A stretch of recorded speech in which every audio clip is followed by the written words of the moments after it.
मित्रों नमस्कार, आप सभी का स्वागत मधुरम हिंदी ऑनलाइन प्लेटफॉर्म पर।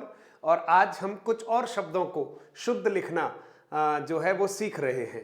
आप बहुत सारे शब्द शुद्ध लिखना सीख ही चुके हैं और आपको बहुत सारे शब्द शुद्ध लिखना आता है, लेकिन मित्रों फिर भी देखिएगा, जब हम मात्राओं और बिंदी की बात करते हैं तो हिंदी याद आती है, और हिंदी याद आती है तो बस छोटे छोटे शब्द आपके सामने हैं, कैसे इनको ठीक लिखेंगे। और आज के कुछ महत्वपूर्ण शब्द आपके सामने देखिएगा। मित्रों सबसे पहले आपके सामने एक शब्द लिखा है अतिथि, है ना, और अतिथि, दो रूप में यहां लिखा है।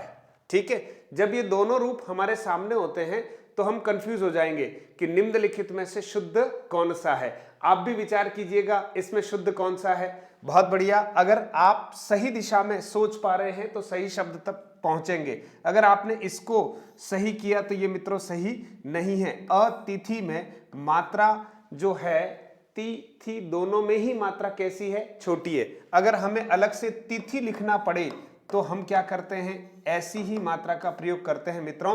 तो तिथि के आगे अ उपसर्ग लगाते हैं और क्या बनता है, अतिथि, यानी बिना तिथि के जो हमारे घर आ जाए, है ना, उनको हम क्या कहते हैं, अतिथि कहते हैं मित्रों।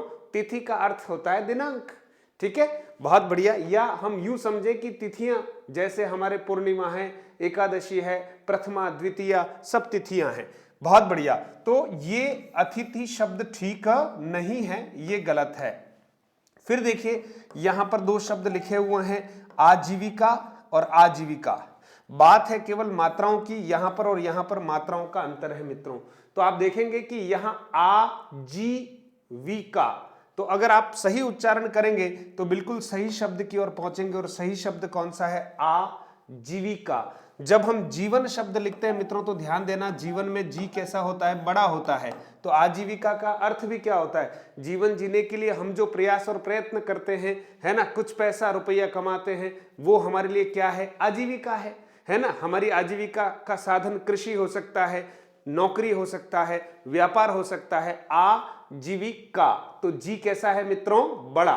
ठीक है, तो ये ठीक नहीं है। फिर देखिएगा अगला एक महत्वपूर्ण शब्द आपके सामने है, शब्द है समिति और समिति। ठीक है मित्रों, देखिए दो तरह से लिखा हुआ है और प्रतियोगी परीक्षार्थी है, इसलिए बहुत पहले से ही ध्यान रखना बहुत जरूरी है। नहीं तो आप सोचिए अवसर आता है और छोटी छोटी गलतियों की वजह से उस अवसर को हम भुना नहीं पाते हैं, बाद में बहुत पश्चाताप होता है। तो यहां आप देखेंगे, अगर आप सोच रहे हैं कि ये सही है तो बिल्कुल आप सही नहीं सोच रहे हैं। समिति में भी ई की मात्रा जो है कैसी आती है, छोटी आती है। और आप देखेंगे मिति का अर्थ भी तिथि होता है। हम कहते हैं ना मिति, मिति का अर्थ भी तिथि है। तो आप देखिए समिति जब हम लिखेंगे तो हमें ऐसा ही लिखना है, स मी और ती भी कैसी रहेगी, छोटी। तो यही सही है मित्रों। फिर आप देखिए हमने खूब बार दीपावली मना ली, लेकिन लिखने के लिए कोई कहे तो हम हो सकता है दो तरह से लिख लेंगे। ठीक है, एक में आप देखिए दी छोटी है और एक में दी कैसी है, बड़ी है मित्रों। तो आप बताएं कि इन दोनों में से सही कौन सा होगा। एक बार विचार कीजिएगा कि इन दोनों में से सही दीपावली कौन सी है। तो आप देखेंगे अगर हम इधर जा रहे हैं तो ठीक नहीं कर रहे हैं। दीपावली में मात्रा कैसी आती है, बड़ी आती है। भले ही दीपावली लिखो, दीपक लिखो, दीप लिखो, दिवाली लिखो, सब में मित्रों मात्रा कैसी है, बड़ी। अब आप देख लीजिए इतने वर्ष हो गए दीपावली मनाते मनाते, लेकिन हो सकता है कि दीपावली की मात्रा आज तक हम थोड़ा सा कहीं न कहीं कभी छोटी कभी बड़ी लिख रहे हैं। तो आप श्योर हो जाएं कि हमें दीपावली में मात्रा कैसी करनी है, बड़ी मात्रा करनी है। संधि विच्छेद करेंगे तो दीप धन अवली होता है। अवली का अर्थ पंक्ति होता है, दीपों की पंक्ति यानी दीपावली। चलिए अगले शब्द की ओर बढ़ते हैं, और ये शब्द भी खूब हम बोलते हैं और प्रचलन में है, मुरारी और मुरारी। ये तो पक्का आपको कंफ्यूज करता है। और अगर आपसे कहा जाए कि इन दोनों में से सही कौन सा है तो अधिकांश मित्र इधर जाएंगे, ये मुरारी। ठीक है, लेकिन मित्रों ये मुरारी शब्द वर्तनी की दृष्टि से शुद्ध नहीं है। मुरारी शब्द यही शुद्ध है, भगवान कृष्ण का पर्याय है। किसका पर्याय मित्रों, भगवान कृष्ण का पर्याय है ना, भगवान कृष्ण का पर्याय है। इसलिए आप देखिएगा मुरारी जब भी लिखेंगे तो मात्रा कैसी आएगी, छोटी। इस शब्द का जब हम संधि विच्छेद करते हैं मित्रों तो मूर धन क्या करते हैं, अरि। मूर एक राक्षस का नाम था जिसका भगवान कृष्ण ने क्या किया, वध किया। मूर राक्षस का नाम। और अरि का अर्थ क्या होता है, शत्रु मित्रों। अरि का अर्थ क्या है, शत्रु। तो मूर नामक राक्षस के जो शत्रु थे वो कौन? भगवान श्री कृष्ण। और भगवान श्री कृष्ण ने जैसे जैसे राक्षसों का वध किया उनके नाम से उनका एक एक नाम और प्रचलन में आ गया। तो मुरारी शब्द भगवान कृष्ण के लिए शब्द शुद्धि और वर्तने की दृष्टि से अगर हमें पूछा जाए तो मुरारी ऐसे ही लिखना चाहिए। हाँ, किसी का नाम मुरारी लाल है तो वो लिख सकता है मात्रा बड़ी, नाम में हम कुछ नहीं कह रहे, लेकिन वर्तनी की दृष्टि से अगर हमें मुरारी शब्द पूछा जाता है तो ध्यान रखना मित्रों, हमें मात्रा कैसी करनी है? छोटी करनी है। इसी तरह से आप देखेंगे मित्रों, दो शब्द आपके सामने लिखे हुए हैं, एक लिखा हुआ है आध्यात्मिक और एक लिखा हुआ है आध्यात्मिक। ऐसे शब्द भी खूब बार परीक्षाओं में आए हुए हैं, लेकिन हमसे गलत हो जाता है। विचार कीजिए दोनों में से सही कौन सा? अगर आप इस पर जा रहे हैं तो ये शब्द सही नहीं हुआ। मूल शब्द है अध्यात्म। मूल शब्द क्या है मित्रों?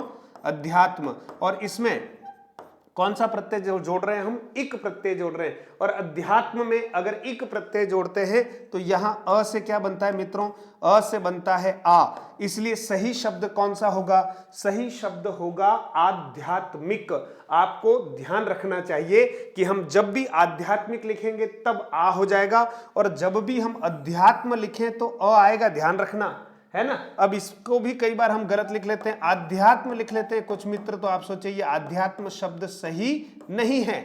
आध्यात्म सही नहीं है, सही तो अध्यात्म ही है, लेकिन इक जुड़ने से आध्यात्मिक बनता है मित्रों। चलिए और छोटे छोटे शब्द आपके सामने रखे हैं। नीति ऐसे ही लिखना है, नी बड़ी, ती की मात्रा छोटी होती है मित्रों, नीति। फिर देखिए रीति की बात की जाती है तो री की मात्रा बड़ी है, ती की मात्रा छोटी है।